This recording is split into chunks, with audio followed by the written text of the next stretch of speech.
గాంధీ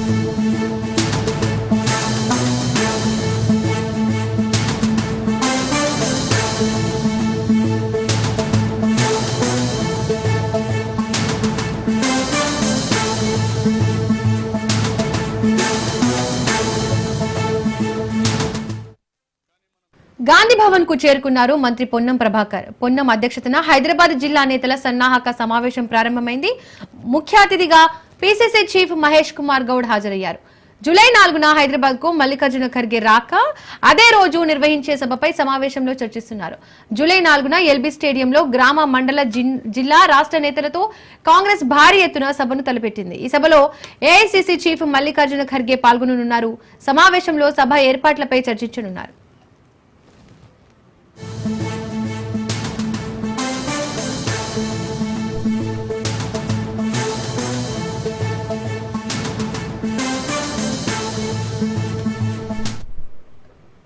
వ్యవహరించాల్సిన ప్రతిపక్షం పూర్తిగా వేరే శత్రు దేశంగా ఇక్కడ ఉండేటువంటి ప్రజలకు నష్టం కలిగేటువంటి అంశాలను రెచ్చగొట్టేటువంటి ప్రయత్నం చేస్తుంది. అందులో తాజాగా ప్రభుత్వ ఉద్యోగులు ప్రజా సమస్యల్ని పరిష్కరిస్తూ ప్రభుత్వం పక్షాన తీసుకుంటున్నటువంటి పథకాలు ప్రజలకు లబ్ధి పొందేటువంటి బాధ్యత కలిగినటువంటి వివిధ ప్రభుత్వ ఉద్యోగులను కూడా రెచ్చగొట్టేటువంటి ప్రయత్నం చేస్తుంది. వాళ్ళంతా విజ్ఞులు.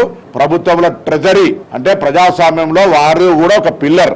గత ప్రభుత్వం లోపల మిమ్మల్ని తాబేదారులుగా మిమ్మల్ని ఉద్యమ నాయకులైనప్పటికీ కూడా 75 సంవత్సరాల చరిత్ర కలిగిన ఎన్జిఓలను కూడా మరి అనేక ఆశలు చూపెట్టి ఏమి కూడా కోట శ్రీనివాసరావు ఆహనా పెళ్ళంట సినిమా చికెన్ లాగా చేసిరు తప్ప ఏమి ఇవ్వలే. ఇలా మా ప్రభుత్వం ఇది ఆర్థిక సంక్షోభం ఉన్న అన్ని రకాల సహకారం చేయాలని మేము తప్పకుండా భావిస్తా ఉన్నాం. మేము వేరు కాదు. ప్రభుత్వం అంటే మేము తీసుకునే నిర్ణయాలను మీరు అమలు చేస్తారు, మీరు సూచించే అంశాలను మేము నిర్ణయించడం. కాబట్టి దయచేసి అటువంటి రెచ్చగొట్టేటువంటి వాళ్ళ పట్ల అప్రమత్తంగా ఉండాలని కోరుతూ, ప్రజలు మీకు అవకాశం ఇచ్చారు 10 సంవత్సరాలు. ఆ సమయాన్ని వినియోగం చేసుకుండా దుర్వినియోగం చేసి అధికంగా ఆర్థికంగా లాభపడాలే కుటుంబం అనేటువంటి పరిపాలన చేసిర్రు. రాష్ట్రాన్ని అప్రమయం చేసిర్రు. కంపెనీ లాస్ డైరెక్టర్స్ రిచ్ అన్నట్టుగా మీరేమో రాష్ట్ర ప్రభుత్వం లాస్ లో ఉంది, దాన్ని పరిపాలించిన వీళ్ళేమో కోటీశ్వరులైనరు. ఇది ప్రజలు గమనిస్తున్నారు. తప్పకుండా వీటన్నింటిని అధిగమిస్తాం. ఎందరు శత్రువులు ఎందరు ప్రతిపక్ష బాధ్యతను వదిలి శత్రు దేశాలుగా సొంత రాష్ట్రంనే నష్టం చేయాలని ప్రయత్నం చేస్తున్నటువంటి వాళ్ళ కుట్రలు తిప్పికొడతాం. పక్క రాష్ట్రాల్లో ఏదైనా రాష్ట్ర సమస్య వస్తే అన్ని రాజకీయాలకు అతీతంగా పార్టీలన్నీ కలిసి వస్తాయి. ఇక్కడ దురదృష్టం కేంద్ర ప్రభుత్వం సహకరించకపోతే కూడా వాళ్లతోటి ఢిల్లీలో దోస్తీ గల్లీలో కుస్తీ చేసిన మీరు ఊరికేనే కట్టితురుపు చర్య చేస్తారు తప్ప అన్ని రాజకీయ పార్టీలు కలిసి రావాలి. అందులో 10 సంవత్సరాలు తెలంగాణ ఏర్పడిన తర్వాత పరిపాలించిన టీఆర్ఎస్ ప్రధాన బాధ్యతారహితంగా మీరు వ్యవహరిస్తే. గాంధీ భవన్ కు చేరుకున్నారు మంత్రి పొన్నం ప్రభాకర్. పొన్నం అధ్యక్షతన హైదరాబాద్ జిల్లా నేతల సన్నాహక సమావేశం ప్రారంభమైంది. ముఖ్య అతిథిగా పీసీసీ చీఫ్ మహేష్ కుమార్ గౌడ్ హాజరయ్యారు. ఇక ఇదే అంశానికి సంబంధించి పూర్తి డీటెయిల్స్ మా ప్రతినిధి రాజు లైవ్ ద్వారా అందిస్తారు. రాజు, రైట్ దీపిక, మరి గాంధీ భవన్ వేదికగా టీపీసీసీ హైదరాబాద్ ఇన్ఛార్జ్ మంత్రి పొన్నం ప్రభాకర్ అధ్యక్షతన ఈ యొక్క హైదరాబాద్ ముఖ్య నేతల సన్నాహక సమావేశం ప్రారంభమైంది. ఇందులో ప్రధానంగా వచ్చే నెల జూలై 4వ తేదీన ఏఐసీసీ చీఫ్ మల్లికార్జున ఖర్గే తెలంగాణకు రానున్నారు. ఆ రోజు పలు కీలకమైనటువంటి సమావేశాలు ఉన్నాయి. మొదట ఖర్గే గాంధీ భవన్లో పిఏసీ సమావేశం నిర్వహిస్తారు. అందులో సీఎం రేవంత్ రెడ్డితో సహా పీసీసీ చీఫ్, పలువురు మంత్రులు, వారితో పాటుగానే పిఏసీ సభ్యులు పార్టిసిపేట్ చేస్తారు. అయితే వీరితో పాటుగానే ఈ సమావేశం ముగిసిన అనంతరం కోర్ కమిటీ, ఎక్స్టెండెడ్ కమిటీ సమావేశం కూడా జరగబోతా ఉంది గాంధీ భవన్లో. ఆ తర్వాత మధ్యాహ్నం తర్వాత ఎల్బీ స్టేడియం, హైదరాబాద్లో ఉన్నటువంటి ఎల్బీ స్టేడియంలో భారీ ఎత్తున గ్రామ, మండల, జిల్లా, రాష్ట్ర స్థాయి నేతలతో కలిపి అంటే ఒక్కో గ్రామం నుంచి గ్రామ కార్యదర్శి నుంచి పార్టీ రాష్ట్ర స్థాయి నేత వరకు కూడా ఈ యొక్క భారీ ఎత్తున సమావేశం నిర్వహించబోతా ఉంది కాంగ్రెస్ పార్టీ. ఈ యొక్క సభకు భారీ ఎత్తున జన సమీకరణ చేయాలనేటటువంటి భావనలో భాగంగా ఇవాళ గాంధీ భవన్ వేదికగా ఈ యొక్క సన్నాహక సమావేశం పొన్నం ప్రభాకర్ నిర్వహిస్తున్నటువంటి పరిస్థితి ఉంది. ప్రధానంగా త్వరలో రానున్నటువంటి స్థానిక సంస్థల ఎన్నికలకు ఏఐసీసీ చీఫ్ మల్లికార్జున ఖర్గే దిశానిర్దేశం చేయబోతా ఉన్నారు. గ్రామస్థాయి క్యాడర్ నుంచి ఆయన రాష్ట్ర స్థాయి నేతల వరకు దిశానిర్దేశం చేయబోతా ఉన్నారు. స్థానిక సంస్థల్లో ఏ విధమైనటువంటి వ్యూహాలు అనుసరించాలి, దాంతోపాటుగానే ఏ విధమైనటువంటి ఫలితాలు రావాలంటే ఏ విధంగా బూత్ లెవెల్లో పనిచేయాలి అనేటటువంటి అంశాలకు సంబంధించి AICC chief Mallikarjuna Kharge LB స్టేడియంలో నిర్వహించేటటువంటి భారీ బహిరంగ సభలో ఆయన ప్రసంగిస్తారు. అయితే ఈ యొక్క సమావేశానికి హైదరాబాద్లో ఉన్నటువంటి 26 అసెంబ్లీ నియోజకవర్గాల నుంచి భారీ ఎత్తున జన సమీకరణ చేయాలి. అదేవిధంగా పార్టీని అటు ప్రభుత్వాన్ని సమన్వయం చేసుకుంటూ ప్రభుత్వం ముందుకు వెళ్తుంది. త్వరలో హైదరాబాద్ జిల్లాకు సంబంధించినటువంటి ముఖ్య నేతలకు నామినేటెడ్ పదవులు త్వరలో కట్టబెడుతుంది అనేటటువంటిది కూడా పొన్నం ప్రభాకర్ స్పష్టం చేసినటువంటి పరిస్థితి ఉంది. ప్రధానంగా ఈ ఎల్బీ స్టేడియంలో జరగబోయేటటువంటి సమావేశానికి గ్రామ కాంగ్రెస్ కార్యదర్శుల నుంచి మొదలుకొని మండల, జిల్లా, రాష్ట్ర స్థాయి నేతలు కూడా హాజరు కాబోతా ఉన్నారు. దాదాపు 17,000 మంది నేతలతో ఈ యొక్క సమావేశం జరగబోతా ఉంది. కీలకమైనటువంటి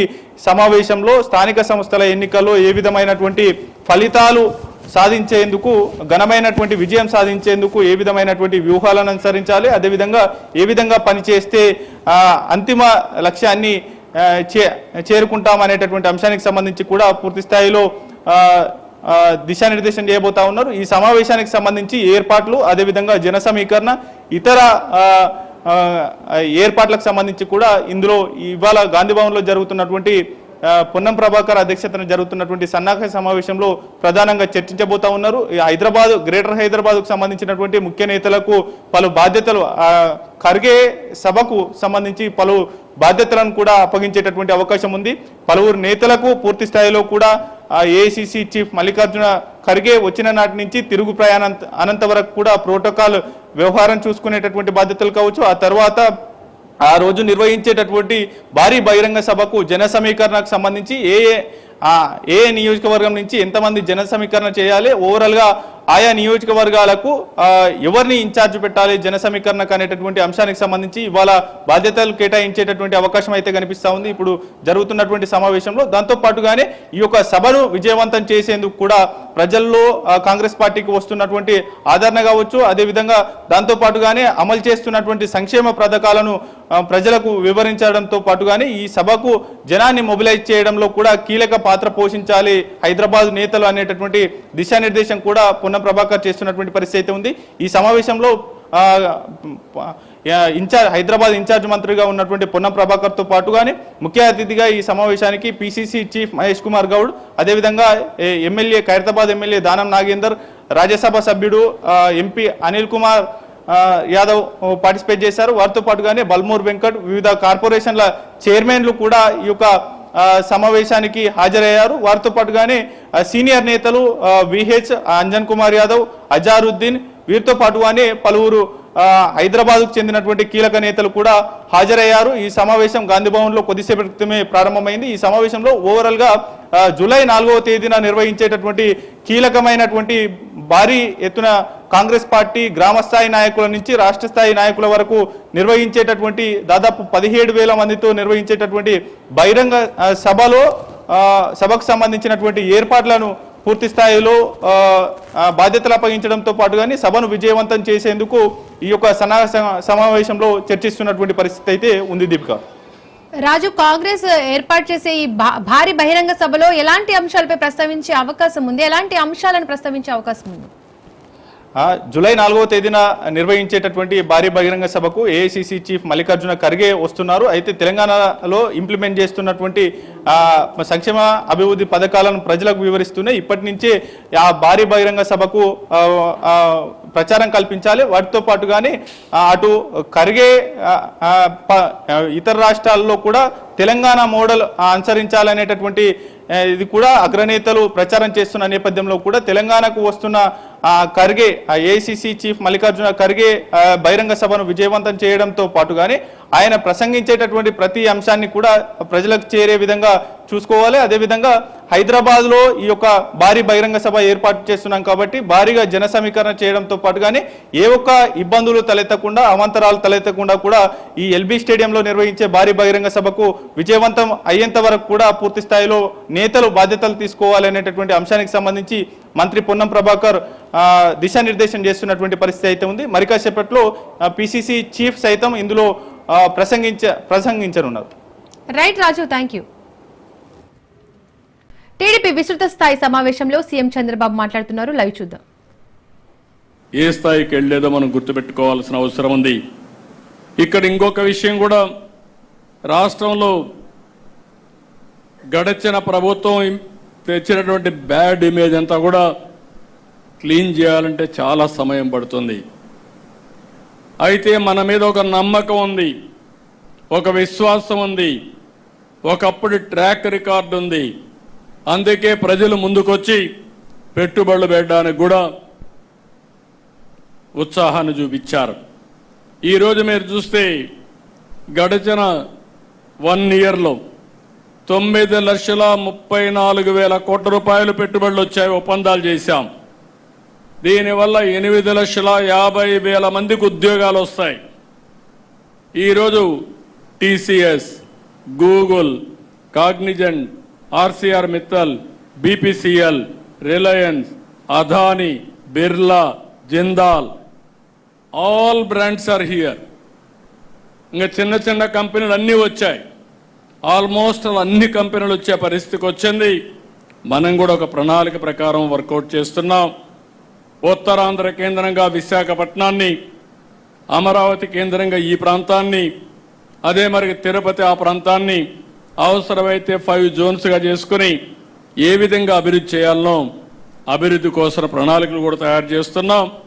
అదే మాదిరిగా రతన్ టాటా ఇన్నోవేషన్ హబ్ కింద హబ్ అండ్ స్పోక్ మోడల్ పెట్టుకొని ప్రతి ఒక్క ఇంటికి ఒక ఆంటర్ప్రెన్యూర్ని ప్రమోట్ చేయాలని కూడా ఆలోచిస్తున్నాం. ఇంకొక పక్క మీరు చూస్తే ఉత్తరాంధ్ర సుజల స్రవంతి, దీనికి కూడా శ్రీకారం చుట్టాం. ఈ సంవత్సరం అనకాపల్లి వరకు నీళ్లు వెళ్తాయి. రాబోయే సంవత్సరం విశాఖపట్నం నుంచి అవసరమైతే దీన్ని వంశధార వరకు కూడా కనెక్ట్ చేసే దానికోసం ఒక ఆలోచన పెట్టుకొని ముందుకు పోతున్నాం. ఇంకొక పక్క ఎప్పుడూ పెట్టని విధంగా రాయలసీమలో అందరి నీవా పైన ఒక్క సంవత్సరం 3,873 కోట్ల రూపాయలు ఖర్చు పెట్టి పనులు పూర్తి చేసిన పార్టీ తెలుగుదేశం పార్టీ అని చెప్పి కూడా నేను మీకు తెలియజేస్తున్నా. ఇది మనం చెప్పకపోతే, పదే పదే చెప్పకపోతే ప్రజలకు అర్థం కాదు. ఈ విషయం కూడా మీరు గుర్తుపెట్టుకోవాలి. ఇంకో పక్క రాయలసీమలో aerospace, defence, automobile, electronics, food processing పరిశ్రమలు తీసుకొస్తున్నాం. ఓర్వకల్లో డ్రోన్ సిటీ, తిరుపతిలో లేపాక్షి, కడపలో జిందాల్తో steel plant, Kopparthi industrial park కూడా తీసుకొస్తున్నాం. విశాఖపట్నంలో పెద్ద ఎత్తున యు నేమ్ ఎనీథింగ్ అన్నీ కూడా వచ్చే పరిస్థితి వచ్చింది. గూగుల్ వస్తూ ఉంది, విమానాశ్రయం పూర్తి అవుతా ఉంది, ఇంకో మెట్రో తీసుకొస్తున్నాం. ఇంకో పక్క 2 స్టీల్ ప్లాంట్లు. అంటే భారతదేశంలో ఒక జిల్లాలో ఇంత పెద్ద ఎత్తున స్టీల్ ప్రొడ్యూస్ చేసే రాష్ట్రం లేదు, జిల్లా లేదు. అలాంటి మిత్తల్ది కానీ ప్లస్ విశాఖపట్నం స్టీల్ ప్లాంట్ 2 వచ్చే పరిస్థితికి వచ్చింది.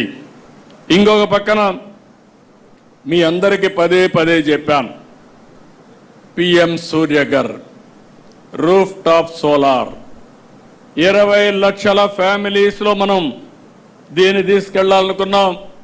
నిన్నే కుప్పంలో టెండర్ పిలిచారు, బాగానే కాస్ట్ ఎఫెక్టివ్గా వచ్చింది. దాన్ని రోల్ అవుట్ చేయమన్నా త్రూ అవుట్ ది స్టేట్ చేస్తున్నాం. మీ క్యాంపెయిన్లో ఇది కూడా మీరు తీసుకోవాలి. ఎవరైతే ఎస్సీ ఎస్టీలకి పూర్తిగా మనమే పెట్టి ఫ్రీ కరెంట్ ఇస్తాం, వాళ్ళకి కానీ సర్ప్లస్గా కానీ ప్రొడ్యూస్ చేస్తే అది గ్రిడ్కి ఇస్తే అదనంగా వాళ్లకు మానిటైజేషన్ వస్తుంది.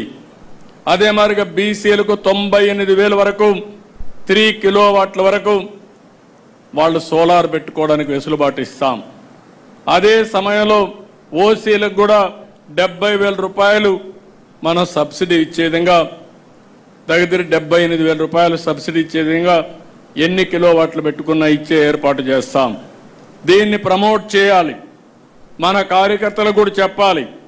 దీన్ని పెట్టుకోగలిగితే కరెంటు ఛార్జీలు కట్టే పరిస్థితి ఉండదు.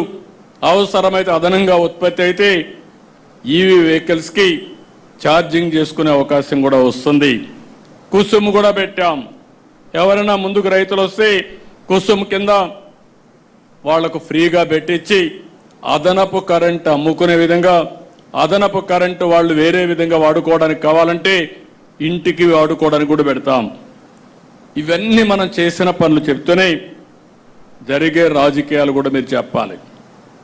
నేడు రాజకీయాలు పూర్తిగా మారిపోయినాయి. ఈరోజు మీరు ఒకసారి చూస్తే ఎకనామిక్ టెర్రరిస్టులు వచ్చే పరిస్థితి వచ్చింది. పదే పదే మనం మాట్లాడుతున్నాం. టెర్రరిజం ప్రపంచానికే పెద్ద ప్రమాదం అని. అదే సమయంలో ఎకనామిక్ టెర్రరిజం కూడా దేశ ఆర్థిక వ్యవస్థకి, రాష్ట్ర ఆర్థిక వ్యవస్థకి అంతే ప్రమాదం. ఇంకో పక్క క్రిమినల్స్ రాజకీయ ముసుగులో తిరుగుతున్నారు.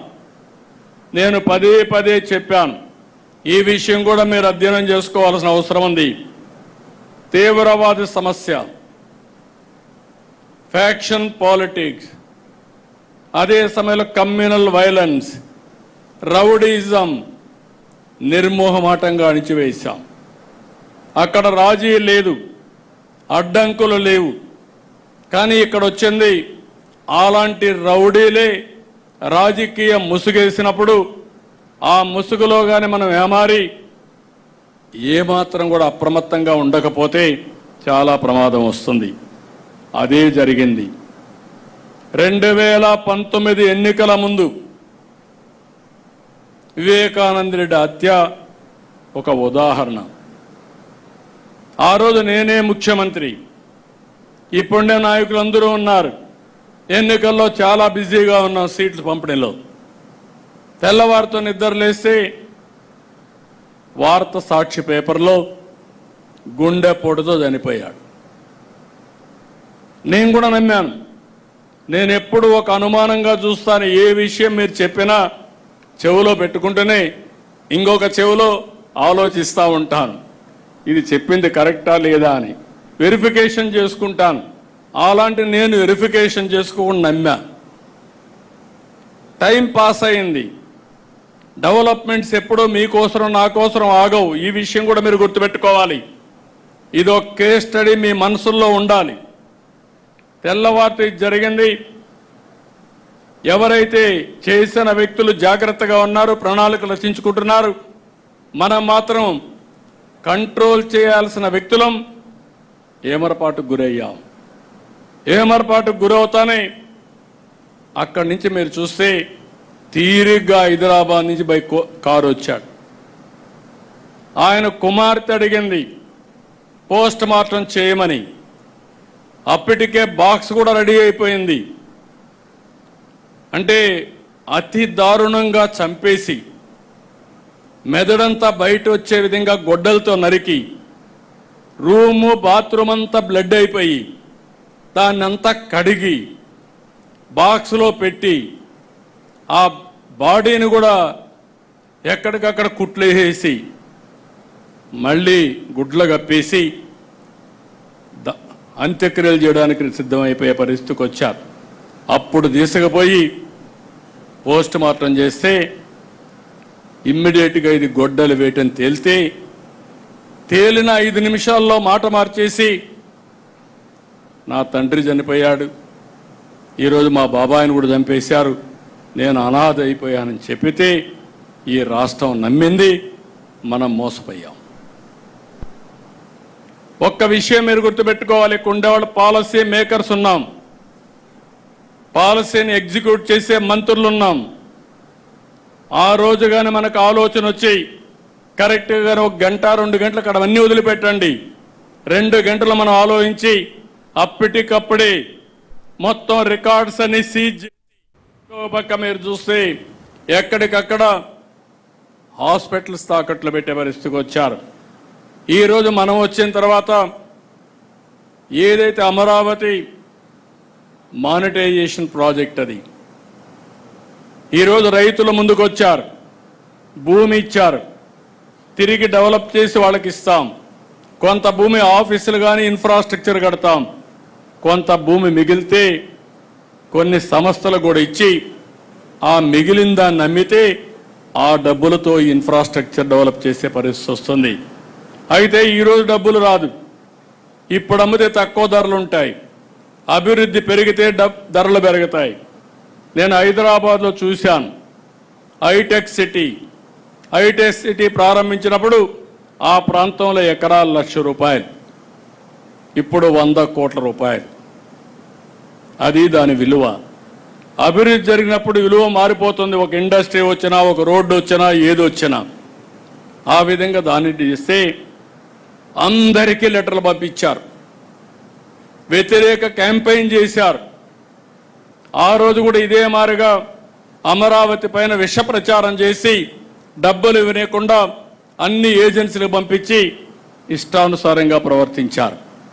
నిన్న మీరు చూస్తే మైనింగ్ అంతా కూడా ప్రొటెక్ట్ చేసి మైనింగ్లో వచ్చే ఆదాయాన్ని చూపించి మనం కొంత అప్పు తీసుకొచ్చి మనం చెప్పిన మాట నిలబెట్టుకోవడానికి ముందుకు పోతున్నాం.